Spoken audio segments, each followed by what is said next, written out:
ஆராதனைக்கு போகிறதுக்கு மக்கள் பாருங்கள், அவங்களோட டூ வீலர்லாம் பாருங்கள் எவ்வளோ தூரம் நடந்து வந்து, அதுவும் இந்த இவ்வளோ பெரிய நதிக்குள்ளாக கடந்து வந்து, உங்களுக்கு தெரியல அங்கே வீடு தெரியுதுல, அந்த வீட்டில் தான் ஜனங்கள் கூடுறாங்க தெரியுது.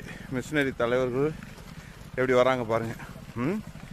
அவங்களுடைய பைக்குகளை பாருங்கள், இந்த மக்களுடைய பைக்கை கொண்டு வந்து ஆற்றுக்குள்ளே நிப்பாட்டி இங்கேருந்து அப்படியே நடந்து போகிறாங்க. சின்ன பிள்ளைகள்லேருந்து பெரியவங்க வரைக்கும் தூரத்துலேருந்து வந்து ஒரு இடத்துல கூடி ஆண்டவரை ஆராதிக்கிறதுக்கு இப்படிலாம் ஓடி வராங்க.